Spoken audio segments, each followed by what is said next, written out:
Hello and welcome to Sustain, the podcast where we talk about sustaining open source for the long haul. Who are we? Where do we come from? Where are we going? How secure is this place anyway?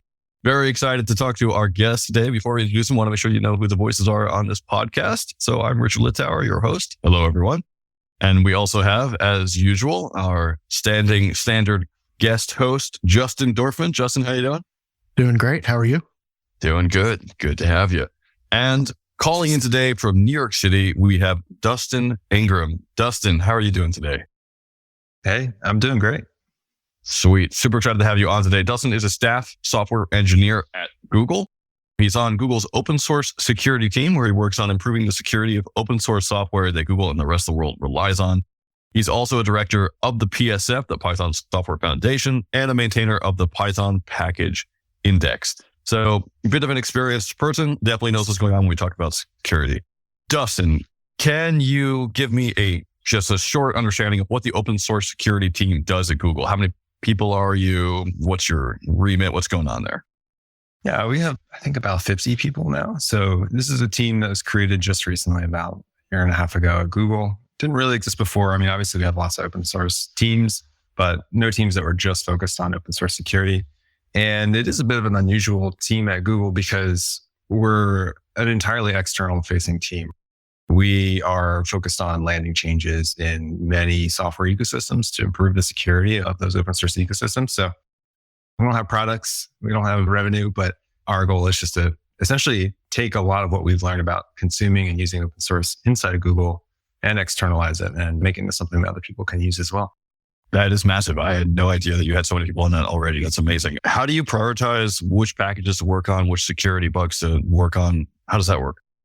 Yeah. So, I mean, the team has a couple different focus areas. It's not really necessarily about finding and fixing vulnerabilities like Chrome's vulnerability program or something like that. We have a couple different areas. So one is we have an area around software integrity. And so if you're familiar with the Sigstore project, this is a team, a lot of folks that maintain and work on that project, help develop it, clients around it, that kind of thing. Just focus on integrity, like making sure that the software you want to get is what you're actually getting. We have a team that does vulnerability management and remediation. They run the open source vulnerability service, osv.dev. And so they're just focused on kind of vacuuming up every vulnerability that is known on the ecosystem and then like providing tools that you can quickly determine if you're affected by a given vulnerability. And then we also have like a vulnerability discovery team that does fuzzing essentially. So it's our open source fuzzing team. And they do a whole bunch of other stuff. We also have a Linux kernel team. So those are folks that work like entirely on the Linux kernel, which is above my period. I'm not entirely sure what they do, but they do some really interesting security stuff with that. And then we kind of broadly work on things like US government policy. So we've contributed to some of the recent acts and things like that in some ways. And also funding. Like we find all sorts of ways to fund open source, figure out where the gaps are and make sure that things are getting fixed and prioritized and taken care of. So are you working at all on the Bill 4913 Securing Open Source Act of 2022? Yeah. So basically what happened was after Log4j, the government got really spooked and they're like, oh, we don't really know what software we're consuming. And so President Biden did an executive order, 14028, I think, on securing the nation's cybersecurity. And that was just about like setting a policy for how the government should consume open source. And so then we, as Google, has contributed to the White House in order to like set some direction there, give them some insight, give them some knowledge of how the industry does best practices and things like that. And many other organizations have as well. And similarly with open source software acts and things like that, these are things about the way the government consumes software. And we want to make sure that as one of the largest consumers of open source, that the government is essentially doing the same thing that Google does, that everyone else does, and is secure as a result. Got it. I heard you brought up earlier Sigstore. Now, I know Dan Lorenc, who used to be at Google, is heavily involved in that project. What is Google's role in keeping that project? I believe it's an OpenSSF project now, but what is Google's role in making sure that's adopted more heavily in this supply chain? Yeah, great question. So one of the other co-creators of Sigstore, Dan Lorenc is one of them, Luke Hines and Bob Calloway. Bob is now at Google as well, and he leads our software supply chain integrity team. So there's a bunch of folks there that are similar to Dan's team, just work full time on keeping the transparency log up and running, keeping the certificate authority up and running, all the other bits and pieces that make up Sigstore. And then also we have teams that maintain the client library. So we now have Sigstore clients for like Python, Java, Node, Rust, and then there's a Go one coming soon. including Cosign, which is the original client, is mostly focused on signing container images. So our team sort of shares the burden of maintaining all those things, making plans for infrastructure changes. We just went GA with Sigstore. So there's a whole lot of work around finishing up things, productionizing it. We have an on-call rotation now for Sigstore, which is super cool and just makes the service even more resilient and production grade. Is there like a arbitrary SLA that you're trying to keep up? Yeah, I mean, obviously, we don't have paying customers for Sigstore. It's a totally free to use open source project, but there's public service and we want it to be somewhat reliable. So yeah, we have a kind of internal SLA for what we're hoping to achieve, and nothing's going to hold us to that, but that's our goal. So yeah, that's awesome. Well, that so far. Yeah. That's great. Great to hear. This is awesome. I'm really curious about the long-term planning for Sigstore and OSV. Say it's not necessarily fundraising. It doesn't bring money in. Is Google committed to just hosting these indefinitely, or are you working on other ways of making sure that these projects stick together and are around for the long haul? Yeah, I mean, so to be clear, Google doesn't host these. These are projects of the Open Source Software Security Foundation. So Sigstore has been for a long time. And that organization is kind of the umbrella organization that allows us to collaborate with a bunch of other vendors like Microsoft, GitHub, whatever, but also find a home for these projects. And that organization is essentially responsible for finding the funding to keep these up and running. Obviously, Google contributes heavily to the ongoing budget of the OpenSSF, and so is all these other organizations that are member organizations. But yeah, those are sort of the model for how we're going to keep it running. Cool. I'm kind of curious about entry points. So if I'm a large organization, I assume I can talk to you and figure out how many devs I can put on my team to help out and so forth. If I'm a small open source maintainer or a small group of maintainers working on an open source project, are any of these things actually relevant to me? Are there things I should know about Sigstore? Is there any way I can make my code more reliable by going to these sites and talking to people? Yeah, absolutely. So yeah, it really depends on the ecosystem. So we're kind of pushing for adoption and standardization in a bunch of different ecosystems. So the goal is, for example, with Sigstore, we want signing to be available by default for everyone with the canonical tools, be able to publish signatures in the canonical repositories. And we're moving towards that. There's recently an RFC for NPM, do build provenance, sign that with Sigstore and have that be part of the NPM spec. And that's, as far as I'm aware, that's moving forward. You asked about sort of individual maintainers. Our goal is to kind of do security by default. So individual maintainers might not really have to think too much about adopting these new things because we want them to be really sort of easily adoptable or integrated into existing workflows. But that said, there's a lot of stuff that doesn't just happen automatically that will require maintainer changes. And I'm an open source maintainer too, right? I know that most maintainers are volunteers. They don't necessarily have time to even hit the high priority stuff, let alone maybe a slight benefit security improvement. We also do some other things to make that a little more easy for open source maintainers to adopt these technologies. One thing is we have a kind of a rewards program called sos.dev. And that's a way that maintainers can essentially get paid for doing what we feel is relevant security work. There's a couple of things that are part of the OpenSSF scorecard project. And essentially, if you do those things, you can go to sos.dev and apply and get paid. And we've doled out a large sum already this year, and we have a lot more money to give away still too. We also have a team inside of Ghost that is essentially a team of full-time open source contributors, and they're just focused on adding and providing support for all these kind of somewhat critical open source packages that a lot of people rely on that might have gaps in maintainership or might want additional assistance with adopting security things. So they go and file issues and things and ask, hey, do you need any help? Do you want to adopt this? Do you want to adopt that? We'll do the work. Just let us know if you want it or not. And then, they say yes or no. And then we go and we make the pull requests and we work with the maintainers and join the mailing list and essentially really try to participate as true maintainers, not just drive-by pull requests. So that includes following up when things break in the future and upgrading versions, things like that. Again, I kind of just want to know, how do you prioritize that? I mean, there are thousands and thousands of projects. So how do you choose which ones are the most important and where you're going to dedicate developer time to do that work? Yeah, it's a long list. So there's a couple different ways. So, all ecosystems have some sort of rough metrics around downloads, and that sort of is a very bad but decent approximation of popularity and importance. It gives you a sense of how often something's getting installed. So in terms of impact, if something goes wrong, that's sort of one way to measure it. And we take that into account. The OpenSSF also has a criticality sort of measurement, right? A criticality score that it maintains. And so this is sort of complex mathematical function that takes in a bunch of factors about the open source project, its health and things like that. and essentially ranks everything that it knows about in terms of criticality. We take that into account, but that's like somewhat subjective, and that list can change at any given time based on how the algorithm is tweaked or whatever. And then we also have the open source projects that Google itself depends on. So we're a little bit biased here because we also really care about securing the stuff that we use. So those also rank highly in terms of what we want to focus on the most. Generally, is going to align with both critical for the open source ecosystem and critical for Google, which are generally the same, but there are some things that don't overlap there. Can you talk about any instances where they didn't overlap? I don't have any specific projects off the top of my mind. I mean, obviously there are maybe like languages or ecosystems that are less widely used inside of Google that are much more popular externally. Those things, we still consider those to be important. They're just not on Google's hit list. So you don't just work at Google, you also are director of the PSF and you work on the Python package index. Can you talk to me a bit about what that is for listeners who aren't aware?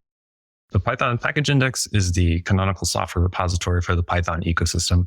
It's also one of the oldest language ecosystem software repositories, predates a lot of the other ones.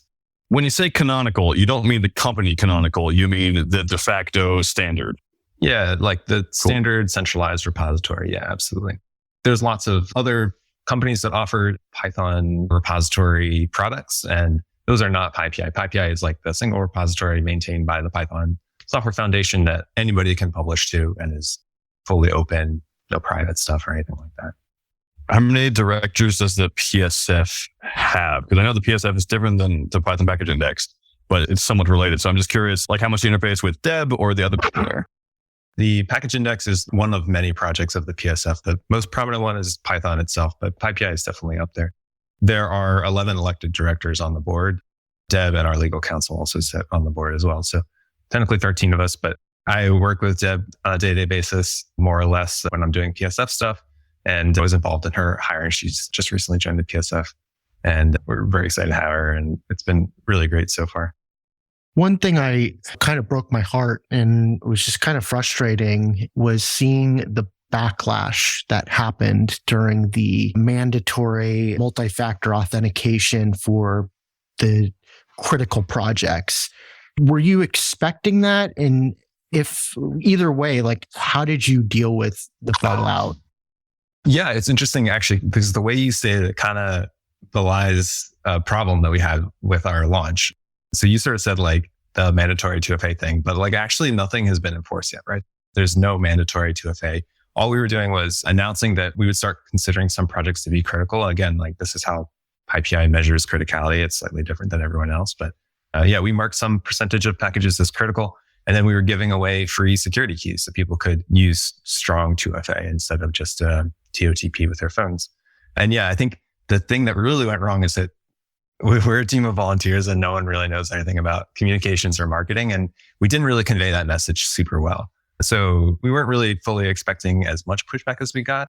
But also, like, I think people are just also somewhat opposed to change. And like anything that sort of feels like an additional burden to open source maintainers, I totally get it. Like any amount of extra toil or work should be avoided at all costs. So for us, there's a trade-off because PyPI, like when there is a compromised account, like that's a tremendous amount of work for us. We have to go and find it, respond to the reports, do some investigation, freeze the account, figure out if it's published anything malicious. Like it's a lot of work for us. So we're heavily incentivized to try and minimize that as much as possible and also just sort of maintain the integrity of the package index as a result. But we just want to actually protect the users. And also like we don't have a support team. We don't have full-time engineers. Help us out by just locking down your account a little bit more to reduce that burden for us. Totally. And I think that was probably the issue was the communication, to be honest. And I hope that doesn't come off like I'm attacking anyone or you or your group. Not at all. Yeah. So I think one thing that we saw, which was really unfortunate, where there was a few people that were just being snarky and be like, they just delete their project and say, look, it's not critical anymore. You know, and I just like, can you please just grow up, sir? Like it was just, I don't know. I just thought as a community, like really, especially nowadays, just with security being such an issue with the open source supply chain, just don't understand the pushback. And then at the same time, I do understand because it's like, okay, yeah, they're volunteers. They probably only do pull requests when it's like needed. So like to add another step into their release process. So I get it and I don't get it. It's unfortunate, but I hope we can all come together. It just becomes more of the norm of just, hey, security by default, built in, not built on. Yeah. There was only really one example of someone whose project had been marked as critical, which again, like nothing happened as a result. They weren't required to do anything. We just said sometime in the future, we might start enabling 2FA for your account. I think there's only one instance where they went and deleted the project. And I mean, to be clear, like that is 100% the option of the maintainer to do that, right? Like no one is requiring them to publish or maintain support on PyPI.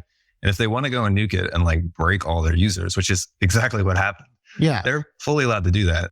There's not really like much I can do to stop them in that regard, if that's what their intent is. But there was like one comment that I was reading when all this was happening, which is that like, why would you publish something on PyPI in the first place if you weren't interested in reaping the benefits of success? Like the whole point is to share and have people reuse your code and potentially like save them some time and sort of give them that gift. But like at the point where your thing becomes so popular, why would you be opposed to and take that gift away? So exactly. I don't agree with it. It's not something I'd want to do, but I've spent a lot of time like being careful not to break users. And I think it just doesn't fully align with how I would respond. When I think about security, I often ask this question to myself, like security for whom? Is it security for Google, security for the United States, is security for the users of my package, is security for more than that? And it's something that I feel is important when we're asking maintainers to do more work. Obviously, they don't have to do that work. They don't have to do anything, right? They can just sit there and release stuff open source and go about their day, which is one approach. Deleting stuff is also another approach that you're allowed to take as an open source maintainer of a package, or at least as the admin of a package. I wonder, have you put a lot of thought into different grades of where security exists and like who's it for? In general, my work on the Python package index, the goal is that the average user is not a security expert, but they absolutely can benefit from more secure tools and more secure ecosystems. So my goal is essentially to provide that security to them by default, so that they don't have to like think or really understand when they adopt security practices. That said, like things like 2FA, they do require some level of education, and it is an increased support. So there's a reason why we didn't say we're going to turn on 2FA for everybody on PyPI, because that'd be ludicrous, right? What we actually did is we said 1% of packages, which is a very small fraction of users and maintainers. But actually, in reality, if you looked at the graph of it, that 1% of packages is responsible for like 90-something% of traffic on PyPI. So we're sort of trying to balance the burden with the potential impact if something were to go wrong, right? If one of these projects were to be compromised, how many people would be then compromised as a result, potentially if something bad or malicious was published? And, it's not really purely speculation either. Like we've seen these things happen. As a maintainer of the package index, I'm constantly trying to like balance that security with that usability aspect. Have you all thought about a 10 to 50 year plan for what happens when these maintainers are going to move on and do other things and just not be around anymore? How do we harden our systems when people are naturally going to age out of the process of developing it all? Yeah, that's a really great question. And actually, I haven't been asked something like this before, but this is something that we think about a lot, actually. And the goal for PyPI is to keep it all in mind forever, like PyPI 100 years, right? So there are like longer term plans there in terms of us thinking about ourselves as more of an archive and making sure stuff stays around indefinitely. But yeah, I mean, there's definitely the potential to have, a bit rot over the years. But in reality, like PyPI's package is going back essentially to its inception, which is extremely old at this point. And no one really uses those, right? They're not really compatible with a modern ecosystem. So they're kind of just there as historical artifacts at this point. But yeah, we think about that all the time. And, as we add security things, I imagine that there will be a point at which an account that hasn't been around or been logged into for like 5 to 10 years, and if it suddenly gets a login, we're going to treat that as suspicious and probably scrutinize that pretty heavily. Are there plans going forth around education for maintainers and communities about how to onboard new maintainers, how to increase security without increasing load time for the maintainers working on their projects? Like, how do you harden the communities themselves as opposed to the packages? Yeah, that's not something that I've been really too involved in, either from the PSF or from Google side of things either. It's a great point because, an often concern is that maintainers are sole maintainers or there's too few of them. But I don't see like a lot of resources for maintainers to find other maintainers, to build trust in other maintainers. Like a lot of projects don't have the path to maintainership document. So even for PyPI, right? Like there's 3 of us that are core administrators, and we're just kind of in the process of bringing on a 4th one right now. And there's no process for that. Like we have nothing defined or documented. It's essentially figure it out yourself, poke people until you get access, like that kind of stuff. And so I think the more projects can sort of build programs around how to grow maintainers themselves, the better that could be for them. But yeah, I think those resources have to come from elsewhere as well. So I'm thinking about the Securing Open Source Software Act. I think you may actually have more knowledge about this than I am. Can you give a brief summary of what it is? Yeah, so this is an act, a bipartisan act introduced by Senator Peters and Senator Portman, and it's essentially the government setting direction for the Cybersecurity and Infrastructure Security Agency director. So I think maybe one misconception about this act that I want to just get out of the way is that it's not at all about regulating open source, has no bearing on what people do with open source directly or how people consume open source directly, unless you're the US government. It's really only about setting a policy to ensure that the US government is consuming open source in a more safe and secure way. And I think people, maybe this is surprising, maybe it isn't, but like the US government consumes a lot of open source software. Like they really have a dependency on a lot more than most large companies that you can think of. So this is really important for them.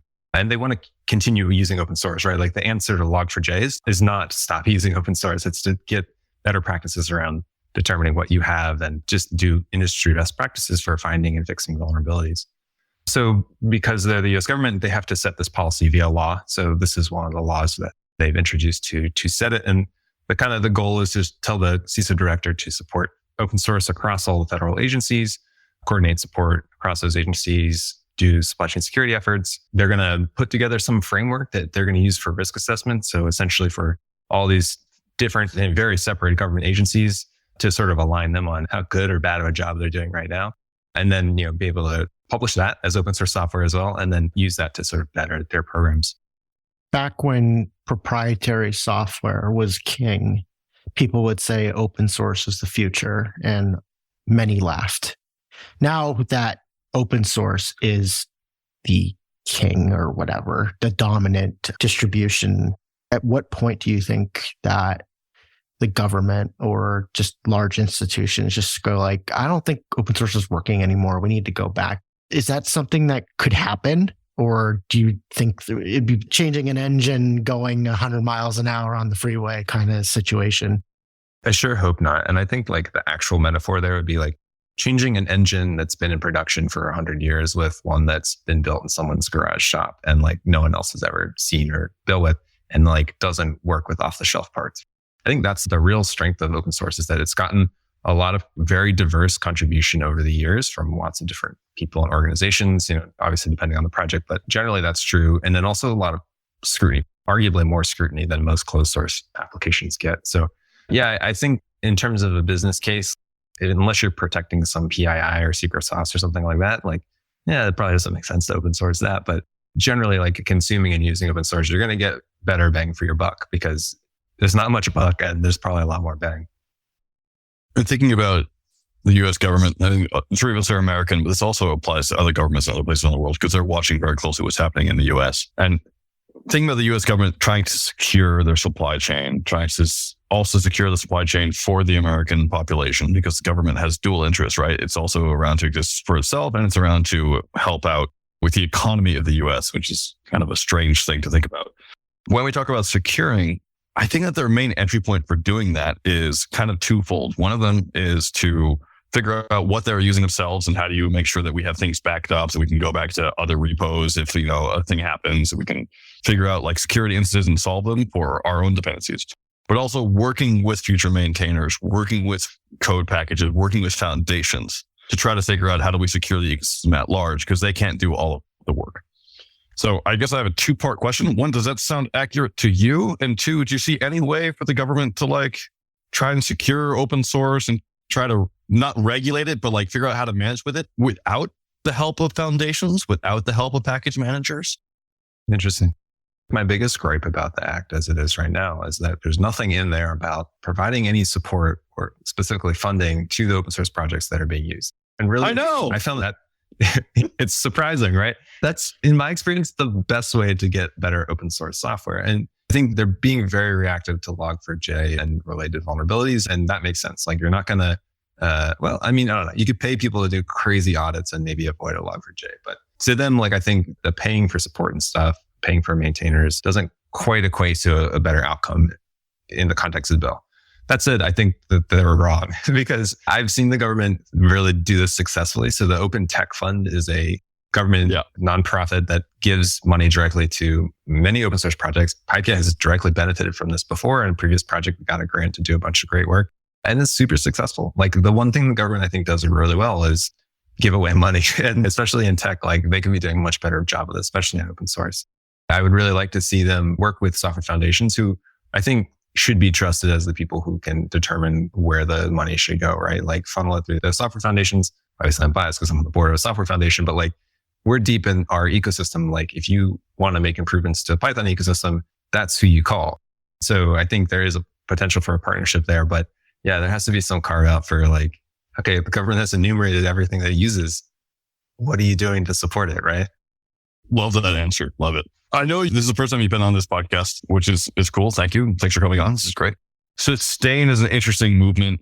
We started a few years ago with these conferences where we're talking about, hey, how do we sustain open source? What's going on? And this podcast grew out of that. And we now interviewed, this is almost, I think it's might actually be episode 150 at this point, which is pretty intense and cool.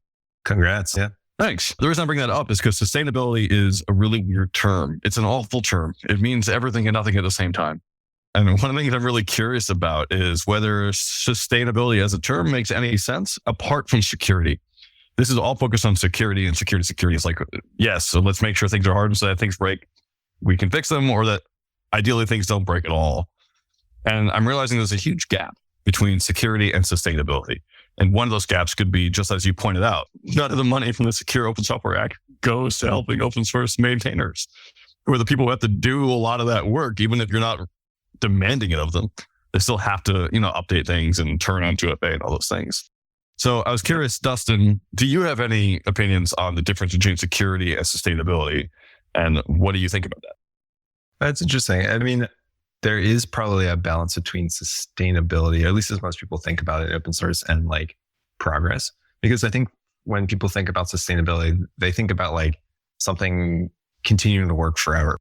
I still have my Python 2.7 app and it's like still running. And like, is it sustainable to like just throw that out there and let that keep running forever? Or do you have to slowly like evolve? And I think if we want to see open source ecosystems survive, there has to be some turnover, right? There has to be some bits can rot, let them rot. And then as long as we have a practice that doesn't introduce a lot of toil into the maintainer flow to like update and change and migrate and things like that, right? Like that should be a day-to-day thing. And so I think about that a little bit when it comes to, in the security space, something like dependency upgrades. Is it sustainable to have a project where you don't have a good path to upgrading your dependencies? In reality, like I feel like it should be a really easy process, right? Like you have your application, you have your dependencies, and like once a day, once a week, whatever, like you get an update, you click a button and like, boom, you're on the latest version. So you're sort of like very easily consuming those security updates. There's a lot of like ecosystem stuff that has to go around into making that happen, making that super easy. But yeah, if it's not easy, then that's not sustainable. Like you're not going to be able to maintain that thing forever because it's going to just, the older it gets, the more it's going to fall apart, the harder it's going to be to upgrade, all that kind of stuff. So yeah, I think there's a balance there.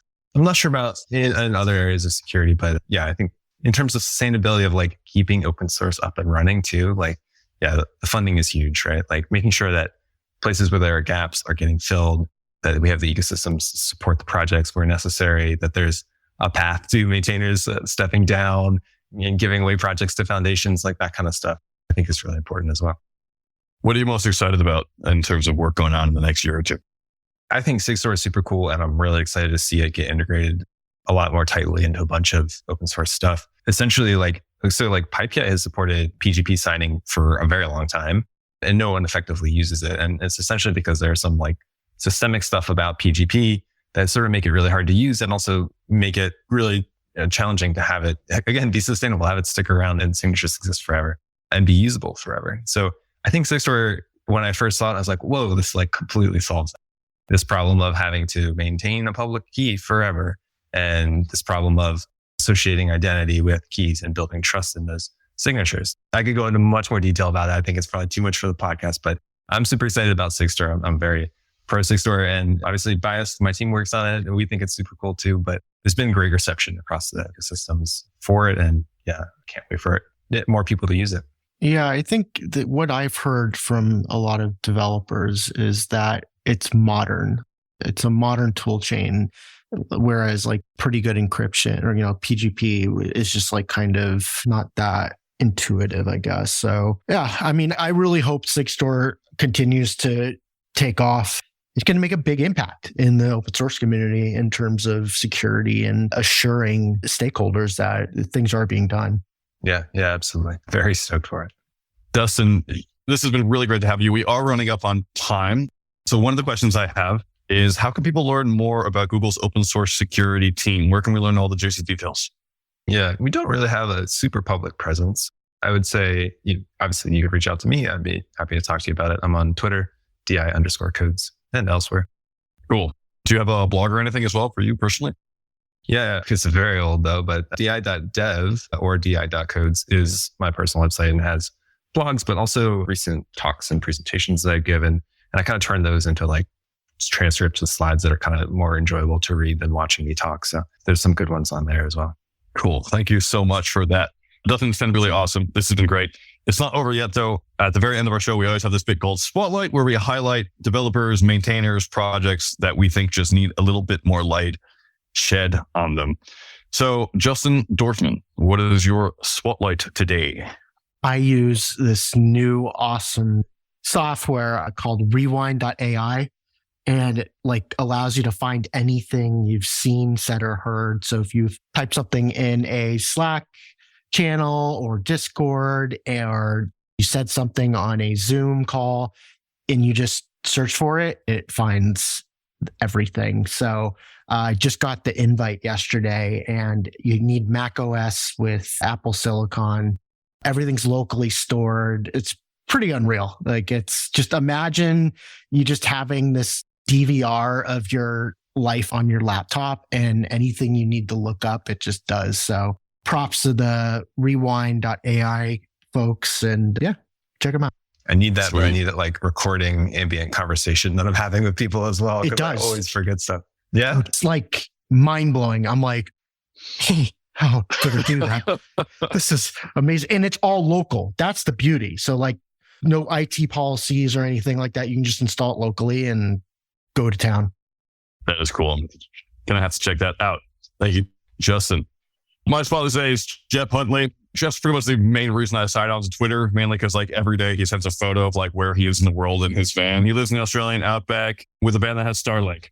And it's just been really fun over the past year or so that I've been paying more attention to just watch Jeff sort of just bounce around, be like, I have no cell service, but here I am with 100 megabits per second.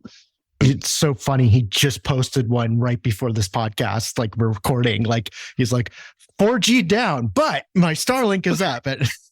Like we've had him on this podcast before. He's great. I want to give a shout out. He's just so awesome. And he's one of the developers who is currently very active, who also gives me joy. And so I'm just really grateful. He DMs me like the best DevRel hacks.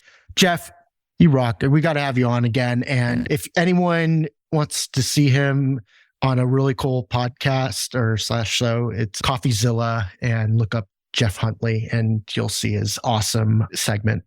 Thank you, Jeff, for existing. All right, Dustin, what's your spotlight today? Yeah, I sort of thought about this a little bit, and the prompt was kind of something that had an impact on your career or life. And I think kind of related to all the stuff we were just talking about, like the reason I'm here and talking to you about open source security, working on open source, is probably because of the Mozilla open source support program. So we were just talking about funding. This is an awesome program that Mozilla ran that provided funding to open source projects. And PyPI was one of the recipients of this back when I was like kind of just getting started maintaining PyPI. And I was also working at a software consultancy. So I convinced them to take on the PSF as a client, and I did a bunch of paid work on PyPI. And that's sort of how I got really deeply ingrained in PyPI and maintainership of it. And yeah, it's changed a lot because like now I have deep knowledge of Python ecosystem, and that sort of expanded into open source security and all that kind of stuff too. And it all kind of ballooned from there. So shout out to Mozilla. Well, I was on the selection committee for that, and I voted for that. And I will be sending this over to Mehan and the rest of the Moss group. Rest in peace, Moss. We love you. Yeah, RIP Moss. Yeah, what a small world. That's so awesome. Thanks for the vote, Justin. Anytime, bro. Awesome. Dustin, again, thank you so much. Listeners, we hope you've enjoyed this podcast. If you have, least like us on Apple, Spotify, Google Play, wherever you sort of download and listen to it. Also, you can check us out online, sustainoss.org. We have a discourse there. You can go type comments about this podcast and let us know what you think. We also have a Slack. It's the Open Collective Slack because it seems to work pretty well. So feel free to jump into the Sustain channel there and throw live questions at us if you would like. If you have any emails you want to send, podcast@sustainoss.org. We'll get to all the hosts of this podcast and we'll be happy to listen to complaints, issues, queries, questions, and just thanks. Any of them, really. No one ever does this. So if you're listening, just sending like a period in an email would make me laugh a ton. So please go ahead and do that. You can reach Dustin on Twitter and the like. We'll also have his stuff in the show notes at podcast@sustainoss.org. And just one final thank you so much, Dustin. This was great. And take care. Yeah, thank you. Yeah, thanks for having me. This is super fun.